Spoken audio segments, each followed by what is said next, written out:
आपने बहनों को धोखा क्यों दिया? और हमारे प्रधानमंत्री को तो कागज सामने रखो तो ऐसा ऐसा नहीं, हम लोग ऐसा ऐसा पढ़ते हैं, वो तो ऐसा ऐसा पढ़ते हैं। तत्कालीन मुख्यमंत्री एकनाथ शिंदे जी और उप मुख्यमंत्री देवेंद्र फडणवीस जी ने अभी 1500 दे रहे हम, चुनाव के बाद 2100 देंगे, इस तरह का वायदा किया।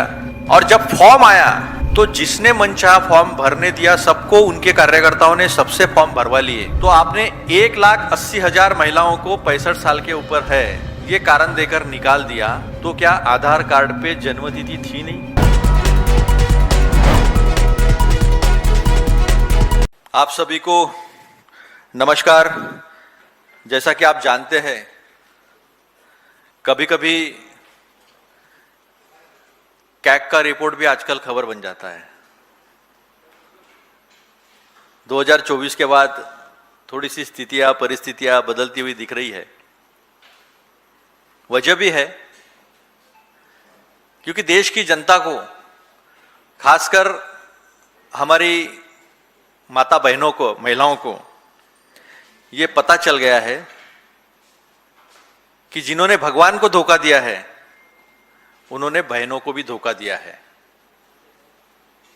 ये लाडली बहन कहते कहते प्रभु रामचंद्र जी का बटवा जैसा चढ़ावा चुरा लिया, वैसा लाडली बहनों को भी उनके हक से उन्हें बेदखल कर दिया। जो रिसेंट रिपोर्ट आया है वो मेरे हिसाब से तो टिप ऑफ आइसबर्ग है। चुनाव आया, लाडली बहना की योजना इन्होंने लाई। हमारे यहां उसको मराठी में लाड़की बहन बोलते हैं, लाड़की बहन। और सबसे अहम बात, जब योजना लाई तो उसे इंप्लीमेंट करने के लिए और कुछ चुनाव में वोटर लिस्ट में धांधली करने के लिए इन्होंने चुनाव 1 महीने से आगे कर दिया। अक्टूबर का चुनाव जो है वो नवंबर में कर दिया। और फिर जून में ये योजना जो है इन्होंने घोषित कर दी। तब भी इनको पता था कि अपने पास पैसा नहीं है। वित्तीय अवस्था कितनी खराब कर दी थी महाराष्ट्र की, और आज भी इतनी खराब है। उसके बावजूद तत्कालीन वित्त मंत्री अजित दादा पवार और उनका जो महकमा है, सेक्रेटरी, प्रिंसिपल सेक्रेटरी, प्रधान सचिव, उन्होंने भी हिदायत दी थी कि महाराष्ट्र की वित्तीय अवस्था ऐसी नहीं है कि 44,000 करोड़ का बोझा हम सहन कर पाए। उसके बावजूद तत्कालीन मुख्यमंत्री एकनाथ शिंदे जी और उप मुख्यमंत्री देवेंद्र फडणवीस जी ने अभी 1500 दे रहे हम, चुनाव के बाद 2100 देंगे, इस तरह का वायदा किया। और जब फॉर्म आया तो जिसने मनचाहा फॉर्म भरने दिया, सबको उनके कार्यकर्ताओं ने सबसे फॉर्म भरवा लिए। और मैं आपकी जानकारी लिए बता दूं कि जो पैरामीटर्स लगाकर महिलाओं को बाहर किया गया, या कुछ पुरुष पाए गए उसमें, कुछ लोग सरकारी नौकरियों में हैं वो पाए गए, कुछ लोग अलग अलग योजनाओं का लाभ लेते हुए इन्होंने इसका भी लाभ लिया, ये पाए गए। तो सबसे पहले सवाल ये खड़ा होता है, आपने बहनों को धोखा क्यों दिया? क्योंकि जब आधार कार्ड लगाना था तो आपने 1,80,000 महिलाओं को 65 साल के ऊपर है ये कारण देकर निकाल दिया। तो क्या आधार कार्ड पे जन्मतिथि थी नहीं? आपसे मैं पूछना चाहूंगा, आपके माध्यम से सारी महाराष्ट्र की मेरी माता बहनें हैं, उनसे मैं पूछना चाहूंगा, क्या आपने आधार कार्ड दिया तो उस पर आपकी उम्र नहीं लिखी थी? संजय गांधी निराधार ये 1980 से चालू ही योजना है। मैं आपको बता दूं, बड़े फक्र के साथ मैं यहां बैठ के आपको बता दूं कि कांग्रेस ने कोई योजना शुरू की और बंद हुई, ऐसा हुआ नहीं है। उस योजना में पहले से लाभ ले रही महिला, इनको पता नहीं था, ऐसा हो सकता है। कोई गवर्नमेंट सर्वेंट है और सरकार को पता नहीं, ऐसा हो सकता है। क्योंकि ये तो हाईटेक सरकार है। और हमारे प्रधानमंत्री को तो कागज सामने रखो तो ऐसा ऐसा नहीं, हम लोग ऐसा ऐसा पढ़ते हैं, वो तो ऐसा ऐसा पढ़ते हैं। तो उनको ये सारी चीजें ध्यान में नहीं आई। और मेरा क्लिप चला ना, चुनाव हो गया, मतलब से बहन से उसका होठ छीन लिया, अब काम खत्म, रिश्ता खत्म। अब उनको एक एक कारण देकर बाहर किया जा रहा है। आप मुझे बताइए, किसी योजना से 38% तक महिलाओं को निकाल देना, ये तो मैं तो अभी भी बोल रहा हूं टिप ऑफ आइसबर्ग है। मेरी जानकारी तो ये है, महकमे में चर्चा ये है कि कम से कम 50% से ज्यादा महिलाएं, इनको ये या अलग किसी कारण से निकालना है। हमारा आक्षेप इस बात को नहीं है कि प्रक्रिया किसी ने गलत की है, किसी को गलत फायदा मिल रहा है तो उसको निकाला जाना चाहिए, इसका आक्षेप नहीं है। लेकिन आपने जिस तरह से धोखा किया है उसके ऊपर आक्षेप है। अब धोखा कैसे किया मैं बताता हूं। अब जो महिला को 1,500 रुपया महीने का और 2100 मिलने वाला है, ये अपेक्षा करने वाली महिला, उसके पास स्मार्टफोन होगा क्या? इनकमिंग आउटगोइंग वाला सादा फोन इस्तेमाल करते हैं लोग, कईयों के पास फोन नहीं होता है। कई योजना में थंब देते हैं, ये उस योजना में थंब नहीं, क्योंकि मजदूरी करते करते सारी उंगलियों की थंब की रेखाएं निकल जाती है, थंब नहीं मिल पाता है, वो योजना नहीं मिलती है। और ऐसे लोगों को इन्होंने KYC, electronic KYC, know your customer जो है वो करने लगाया। और मैं आपको बता दूं आपकी जानकारी के लिए, 62 लाख महिलाएं जो पात्र है या अपात्र है आज कह नहीं सकते, लेकिन यह कहा गया है कि 62 लाख महिलाएं केवाईसी नहीं करने की वजह से इससे निकाली गई। जवाबदेही किसकी है? पहले डराया गया कि इनकम टैक्स को सारा डेटा दे दिया है, इनकम टैक्स पे ही लोग कौन कौन है उनके ऊपर हम कार्रवाई करेंगे। पहले ये डराया गया, धमकाया गया। अरे कोई भाई लाडली बहना कहता है तो उसको डराएगा, उसको धमकाएगा? ये कहां का भाई है? ये कौन सा खुद को अपने आप को लाडला भाई कहता है? इनके तो लाडले भाई 2 ही है, मालूम है सबको, बाकी कोई लाडला नहीं है। ऐसा कोई सगा नहीं जिनको भाजपा ने ठगा नहीं। इसका ये सबसे बड़ा उदाहरण है। अभी ये फॉर्म देखिए, आप सामने फॉर्म का फॉर्मेट लाइए। अब ये कैप्चा है ना, कैप्चा, ये एसआईआर में नहीं मिलता है अच्छे अच्छे लोगों को, कैप्चा मैच नहीं होता है। अब ये फॉर्म वो उस महिला को देना है जो डोमेस्टिक वर्कर है, जो किसी के घर में जाके बर्तन मांजती है, काम करती है, उसके लिए तो 1,500 इंपॉर्टेंट है ना। किसी बड़े महिलाओं ने तो दिया नहीं होगा, अच्छे घर की जो महिला है उसने तो नहीं दिया होगा। अब ये फॉर्म बताइए, ये कैप्चा वो देखेगी, उसको सी कैपिटल है या स्मॉल है, कोई लेटर स्मॉल है कैपिटल है, कैसे समझेगा? तो ये एक षड्यंत्र है, ये एक तरीका है धोखा देने का, जिसका इस्तेमाल भाजपा ने किया है और 62 लाख महिलाओं को जो है वो इस योजना से बाहर कर दिया। अब सबसे बड़ी बात यह है कि ये सरकार तो, साहब ने तो तब ईमेल किया था जब ईमेल की निजात नहीं हुई थी। साहब ने तो डिजिटल कैमरा तब इस्तेमाल किया था जब डिजिटल कैमरा इजाद ही नहीं हुआ था। इतने एडवांस लोग हैं और कहते हैं कि हम सब ई पेपर कर लेंगे, टेक्नोलॉजी बेस कर लेंगे, रुपया भी हम हटा देंगे, इलेक्ट्रॉनिक रुपया बनाएंगे, प्लास्टिक रुपया बनाएंगे, क्या क्या बताते हैं, डिजिटल करेंसी जो है वो लाएंगे, इस तरह के जो प्रोमिसेस करते हैं। उनके पास डेटा नहीं था ऐसा मानने की जगह है क्या? यानी आपने लाडली बहन कहकर उनके वोट बटोरने के लिए उनके साथ धोखा किया और आपका काम हो गया। काम होते से ही उनको इस लिस्ट से बाहर निकाल दिया। 38% तो अभी दिख रहा है, और भी ज्यादा जो बड़े पैमाने पर जो है वो बाहर होने की पॉसिबिलिटी है।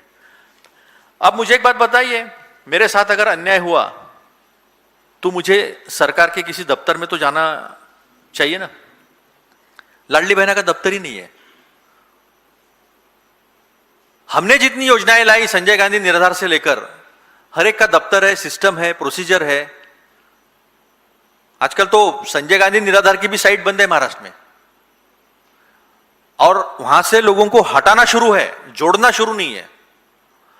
और इतनी तरक्की हो गई देश में, अभी इतना पैसा आ गया लोगों के पास, रखने के लिए जगह नहीं है, इसलिए लोगों को बाहर निकाला जा रहा है। ये गरीबी रेखा से हमने लोगों को निकाल दिया है, ये षड्यंत्र करके इस तरह से खेला जा रहा है। ये खेल किया गरीबों के साथ, बहनों के साथ, निराधार निराश्रित लोगों के साथ।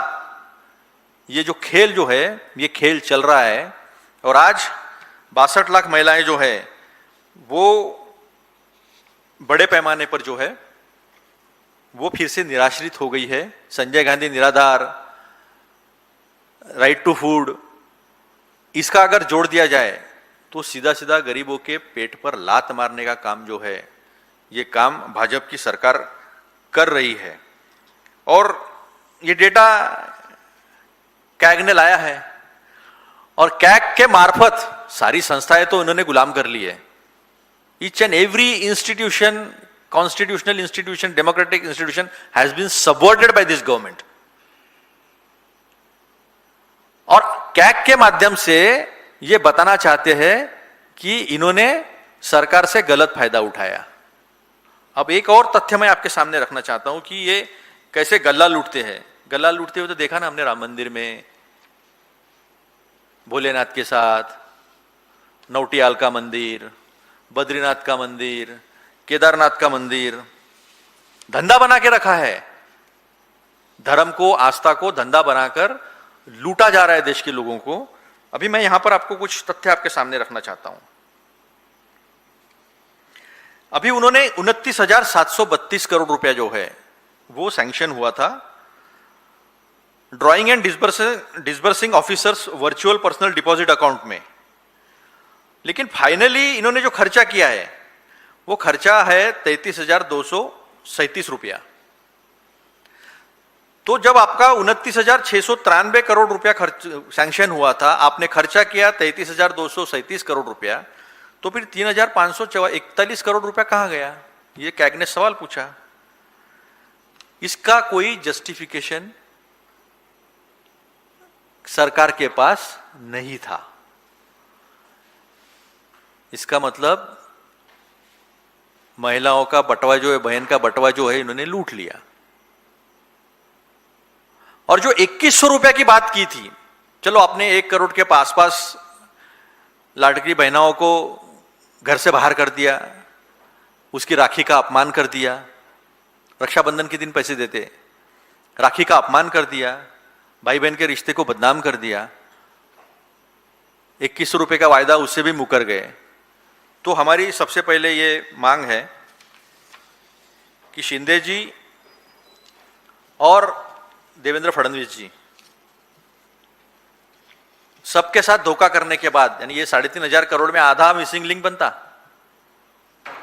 अच्छा वाला, वो जो ढह गया, बह गया 2 महीने में, लीकेज हो गया। आपने भारत मंडपम में लीकेज देखा होगा ना, बस वैसा ही लीकेज था वहां पर। एयरपोर्ट पे भी लीकेज देखे होंगे, अंडमान निकोबार के, दिल्ली के, वैसा ही लीकेज वहां पर हुआ। लेकिन हमारे मुख्यमंत्री कहते हैं मुझे बदनाम करो, मुझे जो कहना है, महाराष्ट्र को बदनाम मत करो, नहीं तो एफआईआर कर दूंगा। इनके एफआईआर से कौन डरता है? अब ये जो महाराष्ट्र की बदनामी नहीं है ये, कि ये महाराष्ट्र में ऐसे भाई लोग हैं जो अपने बहनों को धोखा देते हैं, सब कुछ मालूम होते हुए भी। तो ये मैंने पहले ही कहा कि ऐसा कोई सगा नहीं जिसे बीजेपी ने ठगा नहीं, और जिन्होंने भगवान को धोखा दिया उन्होंने बहनों को भी धोखा दिया है। हमारी एकदम स्पष्ट तरीके से मांगे हैं।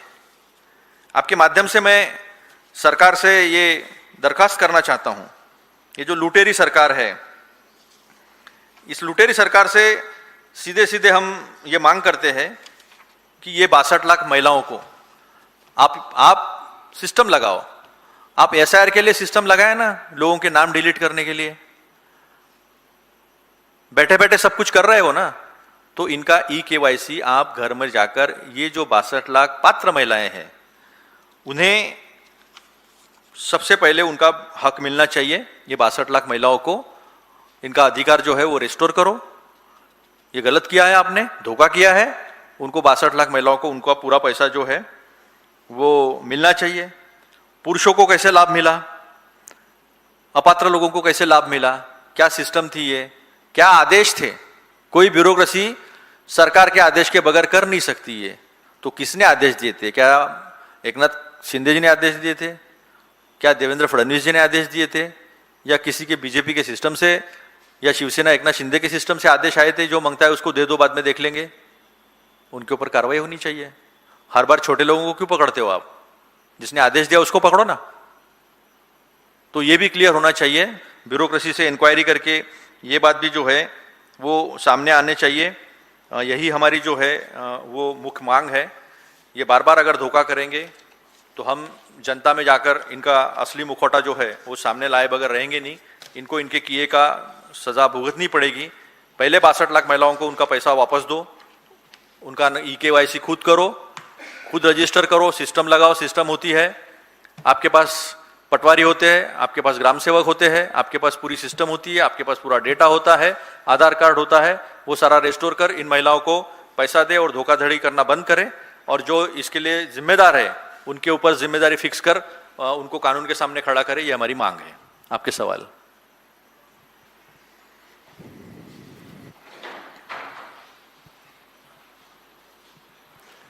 कोई सवाल नहीं? चलो, तो मैं मानता हूं कि आपको ये बात सही लगी जो हमने कही है, जनता को भी ये बात सही लगेगी और ये सरकार जो है वो जल्द से जल्द महिला अपनी बहनों के साथ जो धोखा किया है उसे दुरुस्त कर हमारी माता बहनों को, हमारी लाडली बहनों को उनका हक वापस दिलाएगी। शुक्रिया। हमारे साथ जुड़े रहने के लिए सब्सक्राइब करें देश रोजाना के YouTube चैनल को और नई वीडियो की नोटिफिकेशन पाने के लिए बेल आइकन जरूर दबाएं। अगर आप ये वीडियो Facebook या Instagram पर देख रहे हैं तो पेज को लाइक और फॉलो जरूर करें और ज्यादा से ज्यादा शेयर करें।